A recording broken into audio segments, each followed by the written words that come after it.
નમસ્કાર વિદ્યાર્થી મિત્રો, ધ એક્સપર્ટ એકેડમીની યુટ્યુબ ચેનલ પર દરેક વિદ્યાર્થીનું ખૂબ ખૂબ હાર્દિક સ્વાગત છે.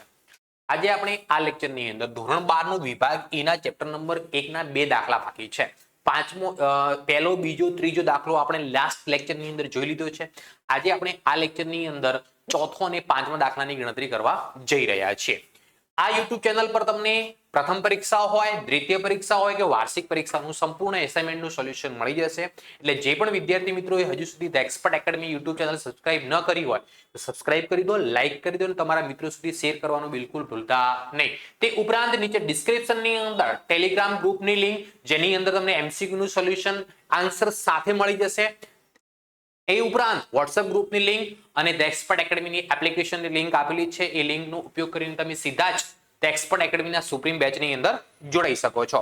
તો હવે આપણે વધારે સમય ન લેતા દાખલાની શરૂઆત કરીએ.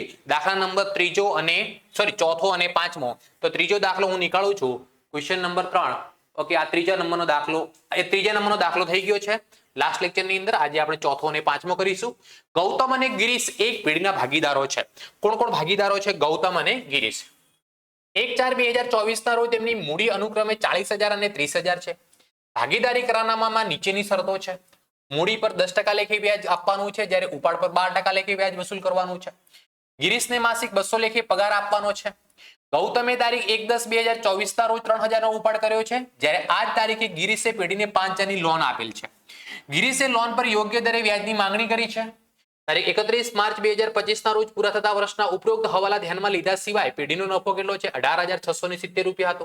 ઉપરની વિગતો પરથી પેઢીનું નફા નુકસાન ફાળવણી ખાતું, ભાગીદારોના મૂડી ખાતા તૈયાર કરો. તો જુઓ, નફા નુકસાન ફાળવણી ખાતું અને મૂડી ખાતા મેં અહીંયા બનાવેલા જ છે. તારીખ 31 માર્ચ 2025 ના રોજના પૂરા થતા વર્ષનું નફા નુકસાન ફાળવણી ખાતું અને અહીંયા ભાગીદારોના કયા ખાતા બનાવ્યા છે? મૂડી ખાતા, ગૌતમ અને ગિરીશ. ઓકે, ચલો તો 1 by 1 એન્ટ્રી કરીએ. સૌથી પહેલા એમની મૂડી 1/4/2024 ના રોજની બાકી આપણને મૂડી આપેલી છે. તો સૌપ્રથમ મૂડી લખી દઈએ. મૂડી એ મૂડી ખાતાની કઈ બાજુ લખાય? જમા બાજુ. તો મૂડી ખાતાની જમા બાજુ 1/4/2024 ના રોજ શું લખીશું? બાકી આગળ લાવ્યા. તો આ લાવ્યા એની અંદર ગૌતમના કેટલા છે? 40,000 અને ગિરીશના કેટલા છે? 30,000. તો અહીંયા ગૌતમમાં કેટલા લખું હું? 40,000. ગિરીશની અંદર કેટલા લખવામાં આવશે? 30,000 રૂપિયા લખવામાં આવશે. ચલો, એના પછી શું છે? ચલો, મૂડી પર 10% લેખે વ્યાજ આપવાનું છે. ચલો, મૂડી જમા બાજુ લખાય તો એનું વ્યાજ બી જમા બાજુ લખાય. વ્યાજ ક્યારે ગણાય છે? At the end of the year. 31/3/2025 ના રોજ શું લખીશું? મૂડી પર વ્યાજ. મૂડી પર વ્યાજ 40,000 ના 10% કેટલા થશે? 4,000 અને 30,000 ના 10% કેટલા થશે? 3,000 રૂપિયા. આ મૂડી પર વ્યાજ અહીંયા જમા થયો, પેઢી માટે ખર્ચ છે, એટલે નફા નુકસાન ફાળવણી ખાતાની ઉધાર બાજુ લખીશું આપણે મૂડી પર વ્યાજ. ગૌતમ અને ગિરીશ. ગૌતમ અને ગિરીશ. તો જોઈ લો, ગૌતમનું કેટલું છે? 4,000. ગિરીશના કેટલા છે? 3,000 રૂપિયા. 4,000 અને 3,000 તો કુલ કેટલા થયા? 7,000 રૂપિયા. કુલ કેટલા થયા? 7,000 રૂપિયા. ચલો, એના પછી ગિરીશને માસિક 200 લેખે પગાર આપવાનો છે. ધંધા માટે ખર્ચ કહેવાય. તો નફા નુકસાન ફાળવણી ખાતાની અંદર ઉધાર બાજુ પગાર ખાતે કોને આપવાનો છે? ગિરીશને. ગિરીશને માસિક 200 કીધું છે, એટલે એક મહિનાનું 200 હોય તો 200 ગુણ્યા કેટલા કરવા પડે? 12. તો 200 ગુણ્યા 12 કરો એટલે આખા વર્ષનું કેટલું આવે? 2,400 રૂપિયા. અહીંયા ઉધાર at the end of the year એટલે 31/3/2025 ના રોજ પગાર ખાતે કોને આપવાનો છે? તો ગિરીશને. ગૌતમને આપવાનો નથી. તો ગૌતમના કોલમમાં ડેશ અને ગિરીશને કેટલા રૂપિયા આપવાનો છે? 2,400 રૂપિયા પગાર આપવાનો છે. એની એન્ટ્રી. આગળ દાખલાની અંદર શું આપેલું છે? ગૌતમે 1/10/2024 ના રોજ 3,000 નો ઉપાડ કર્યો છે. કોણે કર્યો છે? ગૌતમે. ઉપાડ કર્યો છે એટલે ઉધાર બાજુ 1/10/2024 ના રોજ ઉપાડ ખાતે કોણે કર્યો છે? ગૌતમે કર્યો છે. કેટલા રૂપિયાનું? 3,000 રૂપિયાનું. તો આપણે અહીંયા લખીશું ગૌતમના કોલમમાં 3,000 રૂપિયા. ગિરીશે કોઈ ઉપાડ કર્યો નથી. આગળ દાખલામાં શું આપેલું છે? આ તારીખે ગિરીશે પેઢીને 5,000ની લોન આપેલ છે, તો લોન એ પેઢી માટે દેવું છે, એટલે દેવાની એન્ટ્રી આપણે ક્યાં કરીશું? પાકા સરવૈયામાં મૂડી દેવા બાજુ. પણ અત્યારે આપણે ફક્ત નફા નુકસાન ફાળવણી ખાતું અને ભાગીદારોના મૂડી ખાતા જ બનાવી રહ્યા છીએ, એટલે પાકું સરવૈયું બનાવતા નથી. તો અહીંયા ભાગીદારે ગિરીશે પેઢીને જે લોન આપી છે એની નોંધ અહીંયા આપણે કરવાની નથી. બીજું, ગિરીશને લોન પર યોગ્ય દરે વ્યાજની માંગણી કરે છે.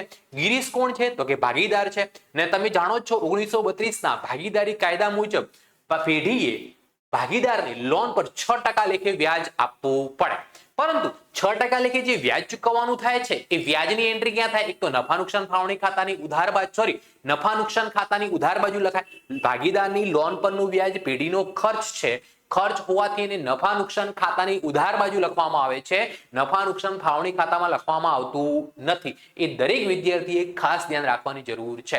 અને એનું જે બાકી છે, ચૂકવવાનું બાકી છે એટલે મૂડી દેવામાં લખાશે, તો એની લોન પર વ્યાજની બી એન્ટ્રી ના તો નફા નુકસાન ફાળવણી ખાતામાં થાય, ન તો ભાગીદારોના મૂડી ખાતે થાય. તો હવે દાખલાની અંદર જુઓ, પેલા ગૌતમે ઉપાડ કરેલો છે તે 3,000 નો, તો આપણે દાખલામાં ઉપાડ પર 12% વ્યાજ ગણવાનું કીધું છે. તો ગૌતમનો ઉપાડ પર વ્યાજ ગણું. ગૌતમનો ઉપાડ પર વ્યાજ અહીંયા ગણતરી કરીને તમને બતાવું છું. ઓકે, ગૌતમે કેટલા રૂપિયાનો ઉપાડ કરેલો છે? 3,000. કેટલા ટકા વ્યાજની ગણતરી કીધું છે? કેટલા ટકા કીધું છે? 12%. ગુણ્યા ગૌતમે ઉપાડ ક્યારે કર્યો છે? 1/10. હિસાબી વર્ષ પૂરો ક્યારે થઈ રહ્યો છે? તો કે 31 માર્ચના રોજ. હે ને? ક્યારે થઈ રહ્યો છે? 31 માર્ચના રોજ. જો અહીંયા લખેલું જ છે. તો 1/10 થી 31 માર્ચ, 10મો, 11મો, 12મો, પહેલો, બીજો, ત્રીજો, કેટલા મહિના થયા? 6 મહિના. તો 6 મહિનાનું વ્યાજ ગણવાનું ગુણ્યા 6/12. એટલે કેલ્ક્યુલેટર તો આપણી જોડે હોય જ છે. તો શું કરીશું આપણે? 3,000 ગુણ્યા 12% ગુણ્યા 6/12 કરું તો જવાબ આનો 180 રૂપિયા આવે. ઉપાડ પર વ્યાજ કોને આપવાનું છે? ગૌતમને. તો ગૌતમના ખાતે ઉધાર થશે. ઉપાડ ઉધાર બાજુ લખાય તો એનું વ્યાજ બી ઉધાર બાજુ લખાશે. કેટલા રૂપિયા? 180 રૂપિયા. ક્યારે ગણાય? At the end of the year, 31/3/2025 ના રોજ. ઉપાડ પર વ્યાજ. ઉપાડ પર વ્યાજ એ ધંધા માટે આવક છે, પેઢી માટે આવક છે, એટલે નફા નુકસાન ફાળવણી ખાતાની જમા બાજુ લખાય. ઉપાડ પર વ્યાજ કોને આપવાનો છે? તો કે ગૌતમ. તો ગૌતમનો જ લખીશું આપણે. કેટલા રૂપિયા? તો કે 180 રૂપિયા. ચલો, એના પછી દાખલામાં આપણને શું આપેલું છે? ઓકે, 31 માર્ચ 2025 ના રોજ પૂરા થતા ઉપરોક્ત હવાલાઓની એન્ટ્રી કર્યા સિવાય આપણને 18,670 રૂપિયા નફો આપેલો છે. કેટલો? 18,670 રૂપિયા માઇનસ 7,000 માઇનસ 2400. ઓકે, કેટલા રૂપિયા આપેલો છે? તો આપણે લખીશું અહીંયા એ ચોખ્ખો નફો કહેવાય આપણો.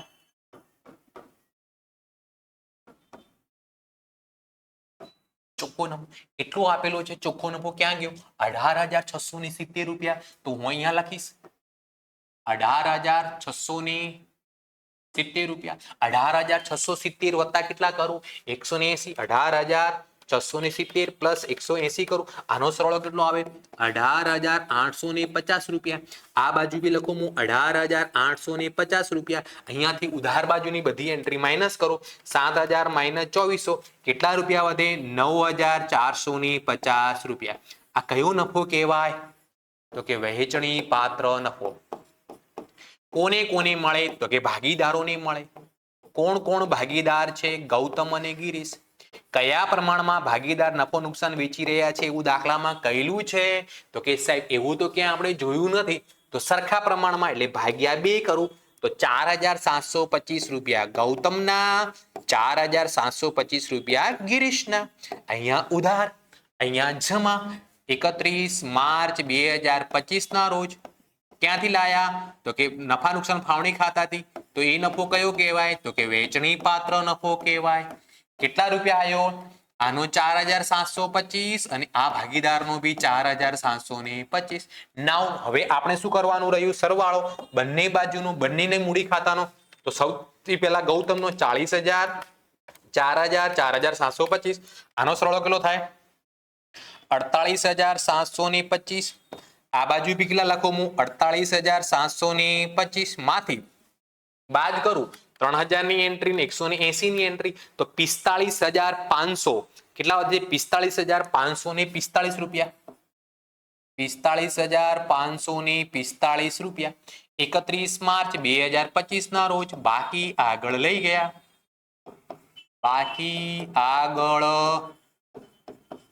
ગયા હવે કોનો ગિરીશનો સરવાળો 30000 3000 2400 4725 40125 સરવાળો આનો 40125 આ બાજુ બી કેટલા લખો હું 40125 માંથી હું બાદ કરું કોઈ રકમ બાદ કરવાની છે જ નથી તો આ પૂરેપૂરી એની બાકી કહેવાશે 40125 રૂપિયા વિદ્યાર્થી મિત્રો તમને કેવી ખબર પડી જે પણ કઈ ડાઉટ હોય તો તમે કોમેન્ટ કરી શકો છો તે ઉપરાંત તમને હું WhatsApp નંબર આપી દઉં ચલો આપણો WhatsApp નંબર છે 9737448382 9737344482 આ નંબર પર તમને કોઈ પણ પ્રકારનો ડાઉટ હોય તો તમે મને WhatsApp કરી શકો છો અને એ ડાઉટનું સોલ્યુશન તમને મળી જશે તે ઉપરાંત નીચે ડિસ્ક્રિપ્શનની અંદર ટેલિગ્રામ ગ્રુપની લિંક WhatsApp ગ્રુપની લિંક અને ધ એક્સપર્ટ એકેડમીની એપ્લિકેશનની લિંક પણ આપેલી છે એ લિંકનો ઉપયોગ કરીને સીધા જ તમે ધ એક્સપર્ટ એકેડમી સાથે જોડાઈ શકો છો અને સાથે સાથે દરેક ચેપ્ટરના દરેક દાખલાનું સોલ્યુશન તમે મેળવી શકો છો ઓકે ચલો નેક્સ્ટ દાખલા તરફ જઈએ ક્વેશ્ચન નંબર 5 56 અને 53 એક ભાગીદારી પેઢીના ભાગીદારો છે તેમનું નફા નુકસાનનું વેચણીનું પ્રમાણ દાખલામાં કયું કહેલું છે 3:2 કીધું છે અહીંયા સરખું પ્રમાણ નથી તો અહીંયા દાખલાની અંદર જુઓ ઉપરોક્ત માહિતી પરથી નફા નુકસાન ફાળવણી ખાતું ભાગીદારોના મૂડી ખાતા અને ચાલુ ખાતા બી બનાવવાના છે ચાલુ ખાતા બનાવવાના છે એનો મતલબ ભાગીદારો સ્થિર મૂડી ખાતાની પદ્ધતિએ મૂડી ખાતા રાખે છે એને મૂડી ખાતા રાખવાની બે પદ્ધતિઓ છે કઈ કઈ તો કે સ્થિર મૂડી ખાતાની પદ્ધતિ અને અસ્થિર મૂડી ખાતાની પદ્ધતિ તો સૌથી પહેલા આપણે ખાતાઓ જોઈ લઈએ નફા નુકસાન ફાળવણી ખાતું 31 માર્ચ 2025 ના રોજ પૂરા થતા વર્ષનું અહીંયા મેં બનાવી દીધા છે ચાલુ ખાતા અને અહીંયા બનાવી દીધા છે ભાગીદારોના કયા ખાતા મૂડી ખાતા ભાગીદારોના મૂડી ખાતામાં નામ ચેન્જ કરી દઉં છું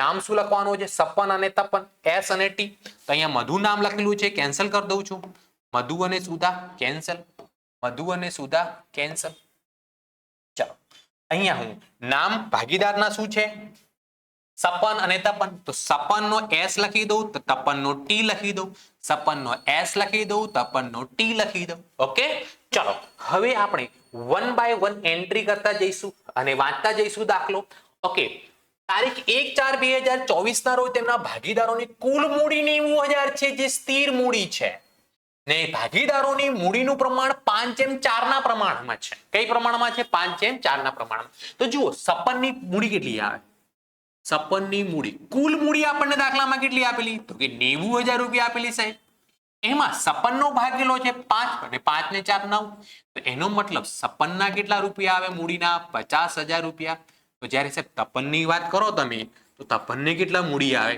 તો કરી દો તમે 90000 ગુણ્યા 53 નો કેટલું પ્રમાણ છે 4 ભાગ્યા 9 બરાબર રૂપિયા ચોગડા મેંડુ 40000 રૂપિયા તો આ મૂડી ક્યાં લખાય મૂડી ખાતામાં લખાશે ક્યાં લખાશે મૂડી ખાતામાં તારીખ કઈ 1/4/2024 બાકી આગળ લાવ્યા મૂડીની હંમેશા જમા બાકી હોય ચલો 56 ના કોલમમાં કેટલા લખવાના છે પાંચડા મેંડુ 50000 અને 53 ના કેટલા લખવાના છે ચોગડા મેંડુ 40000 રૂપિયા ચલો એના પછી દાખલામાં આપણને શું આપેલું છે એ જોઈ લઈએ તેઓનો ઉપાડ આ મુજબ છે 56 એ 1 જુલાઈ 2024 ના રોજ 6000 રૂપિયા અને 53 ના 1/10/2024 ના રોજ કેટલા રૂપિયાનો ઉપાડ છે 4000 રૂપિયા ઉપાડ ક્યાં લખાય ચાલુ ખાતાની ઉધાર બાજુએ લખાય ક્યાં લખાય ચાલુ ખાતાની ઉધાર બાજુએ પહેલા ભાગીદારની વાત કરું તો 1/7/2024 ના રોજ 1/7/2024 ના રોજ ઉપાડ ખાતે 1/7/2024 ના રોજ જુલાઈ મહિનામાં જે ઉપાડ કર્યું છે એ કોણે કર્યું છે 56 કેટલા રૂપિયાનું 6000 નું તો 56 ના કોલમમાં કેટલા રૂપિયા 6000 એ દિવસે 56 કોઈ ઉપાડ કરેલો નથી એના પછી 56 કઈ તારીખે કર્યો 1/10/2024 ના રોજ તો અહીંયા તારીખના કોલમમાં લખો 1/10/2024 ઉપાડ ખાતે સાહેબ એક ઉપાડ લખો ચાલે ના ચાલે, કેમ કે આ બંને અલગ અલગ તારીખે ઉપાડ કરેલો છે. અલગ અલગ તારીખે ઉપાડ કરેલો છે, અલગ અલગ વ્યવહાર કહેવાય. કરાર પાત્રમાં મૂડી પર વાર્ષિક 8% વ્યાજ આપવાનું છે. તો મૂડી પર વ્યાજ તો ચાલુ ખાતામાં જ લખાય અને મૂડી પર વ્યાજ ક્યારે ગણાય? At the end of the year, 31 માર્ચ 2025 ના રોજ મૂડી પર વ્યાજ. મૂડી પર વ્યાજ કેટલા ટકા કીધું છે? 8%. પહેલા ભાગીદારની 50,000 ના 8% કેટલા થાય? તો કે 4,000. 40,000 ના 8% કેટલા થાય? તો કે 3200 રૂપિયા. અહીંયા જમા છે, અહીંયા જમા છે. અહીંયા શું કરીશું આપણે? ઉધાર. મૂડી પર વ્યાજ કોનું કોનું? સપન અને તપનનું. સપનના કેટલા આયા? 4,000 રૂપિયા. તપનના કેટલા આયા? 3200 રૂપિયા. 4,000 અને 3200 કેટલા થાય? 7,200 રૂપિયા થાય. ચાલો, એના પછી ઉપાડ પર વાર્ષિક 12% વ્યાજ લેવાની જોગવાઈ છે. ઉપાડ પર કેટલા ટકા? 12%. તો જુઓ, 31/3/2025 ના રોજ at the end of the year ઉપાડ પર વ્યાજ. ઉપાડ પર વ્યાજ કેટલા ટકા કીધું છે? 12%. તો સૌથી પહેલા તપનનો ઉપાડ કેટલો છે? 6,000. તો 6,000 ગુણ્યા એકડ બગડ 12%, 720 રૂપિયા. કઈ તારીખે ઉપાડ કર્યો? 1/7. તો 7મો, 8મો, 9મો, 10મો, 11મો, 12મો. પહેલો, બીજો, ત્રીજો, 9 મહિના થયા. તો ગુણ્યા 9 ભાગ્યા 12 બરાબર. આનો જવાબ આવે 540 રૂપિયા. પહેલા ભાગીદારનો કેટલો? 540. બીજા ભાગીદારના તપનના વાત કરું તો 4,000 ના 12%. એને ક્યારે ઉપાડ કર્યો છે? 10મા મહિનામાં. તો 10મો, 11મો, 12મો, પહેલો, બીજો, ત્રીજો, 6 મહિના. તો ગુણ્યા 6 ભાગ્યા 12 કરું તો એનો વ્યાજ કેટલો આવે? તો કે 240 રૂપિયા. પેનને શું થયું ભાઈ? 240 રૂપિયા. ઉપાડ પર વ્યાજ પેઢી માટે આવક છે. આવક છે એટલે નફા નુકસાન ફાળવણી ખાતામાં જમા બાજુ લખીશું આપણે ઉપાડ પર વ્યાજ. પહેલો ભાગીદાર કોણ છે? સપન. સપનના કેટલા? 540 રૂપિયા. તો તપનના કેટલા છે? તો કે 240. 540 ને 240 કેટલા થાય? તો કે 780 રૂપિયા થાય. ચલો, એના પછી 1/4/2024 ના રોજ ભાગીદારોના ચાલુ ખાતાની અનુક્રમે તપનની 2,000 ઉધાર બાકી. તો ઉધાર બાજુ લખાશે. કઈ બાજુ લખાશે? ઉધાર બાજુ.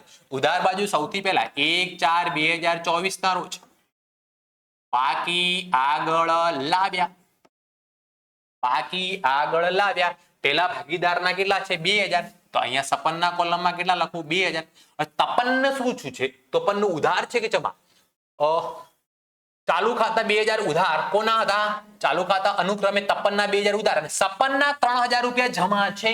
સપનના 3,000 જમા. તો જમા બાજુ 1/4/2024 ના રોજ બાકી આગળ લાવ્યા. કેટલા રૂપિયા? તપનના 3,000 રૂપિયા. આની અંદર અહીંયા ડેશ કરીશું. 3,000 જ છે ને ભાઈ? હા. ચાલુ ખાતાની વર્ષની શરૂઆતની બાકી પર વાર્ષિક 6% લેખે વ્યાજ ગણવાનું છે. કેટલા ટકા? 6% લેખે વ્યાજ ગણવાનું છે. તો સૌથી પહેલા આપણે તપનની ચાલુ ખાતાની બાકી કઈ બાજુ લખેલી છે? ચાલુ ખાતામાં જમા બાજુ. તો એનું વ્યાજ બી જમા બાજુ લખાય. 3,000 ના 6% કરો એટલે 180 રૂપિયા. હે ને? કઈ તારીખ? At the end of the 31/3/2025 ના રોજ ચાલુ ખાતાની બાકી પર વ્યાજ. અહીંયા જમા, અહીંયા ઉધાર. ચાલુ ખાતાની બાકી પર વ્યાજ કોના? તો કે તપનના. કેટલા રૂપિયા આયા? 180 રૂપિયા. જ્યારે સપનની વાત કરું તો સપનની ઉધાર બાકી છે. તો 2,000 ના 6% કરું એટલે 120 રૂપિયા ઉધાર બાજુ લખાય. ચાલુ ખાતાની કઈ બાજુ? ઉધાર બાજુ. 31/3/2025 ના રોજ શું લખીશું અહીંયા? ચાલુ ખાતાની બાકી પર વ્યાજ. અહીંયા ઉધાર તો અહીંયા જમા. જમામાં લખીશું અહીંયા ચાલુ ખાતાની બાકી પર વ્યાજ કોના? તો કે સપનના. કેટલા રૂપિયા આયા? 120 રૂપિયા. ચલો, એના પછી દાખલામાં શું આપેલું છે? સપનને તેનું કમિશન બાદ કર્યા પછી ચોખ્ખા નફા પર 5% કમિશન આપવાની જોગવાઈ કરવાની છે. એ લાસ્ટમાં કરીશું આપણે. ઉપરના હવાલા નાખ્યા પહેલા તારીખ 31 માર્ચ 2025 ના રોજ પૂરા થતા વર્ષનો પેઢીનો નફો કેટલો છે? 37,770 રૂપિયા છે. ઓકે, ચોખ્ખો નફો કહેવાય. ચોખ્ખો નફો ક્યાં લખીશું આપણે? નફા નુકસાન ફાળવણી ખાતાની જમા બાજુ. ચોખ્ખો નફો કેટલા રૂપિયા છે તો કે 37,770 37,770 રૂપિયા. ચલો એના પછી દરેક હવાલાની નોંધ થઈ ગઈ. ફક્ત આપણે શું ગણવાનું બાકી રહ્યું છે 5% કમિશન. એ ટોટલ કરતી વખતે કરીશું. તો સૌથી પહેલા આપણે નફા નુકસાન ફાળવણી ખાતાનું જમા બાજુનું ટોટલ 37,770 વત્તા 780 વત્તા 120 આનો સરવાળો કેટલો થાય તો કે 38,670 રૂપિયા.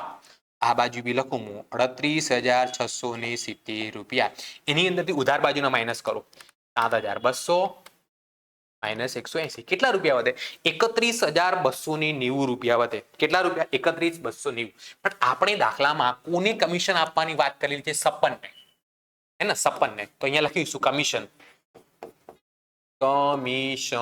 કોનું 56 નું.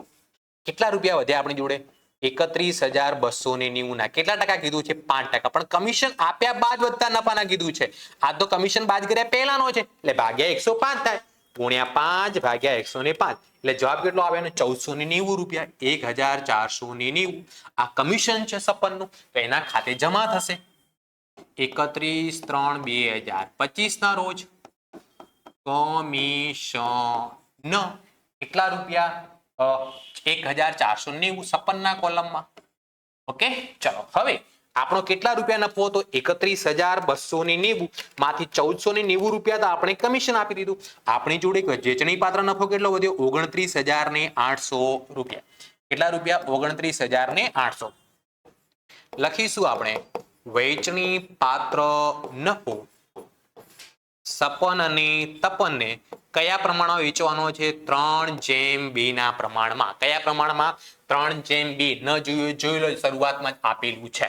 ઓકે તો ગુણ્યા 3/5 પહેલાના કેટલા આવે 17,880 રૂપિયા 17,880. બીજાને કેટલા આવે તો બીજાને આવે 11,920 રૂપિયા.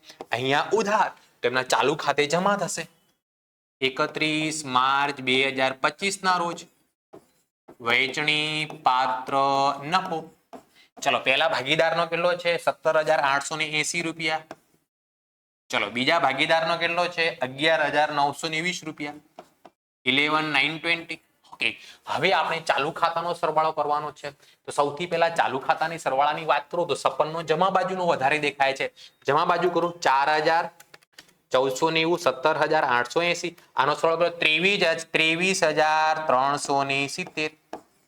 આ બાજુ બી 23,370 માંથી ઉધાર બાજુની એન્ટ્રી બાદ કરું -2,000 -6,000 -540 -120 14,710 રૂપિયા 31 માર્ચ 2025 ના રોજ બાકી આગળ લઈ ગયા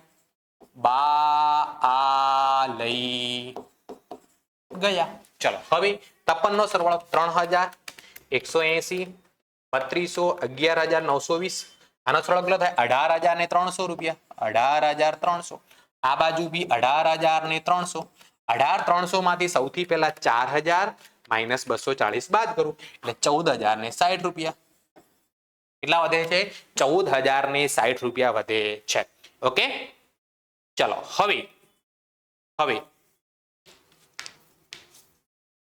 આપણે શું કરીશું મૂડી ખાતામાં કોઈ એન્ટ્રી છે નહીં 50,000 ના 50,000 40,000 ના 40,000.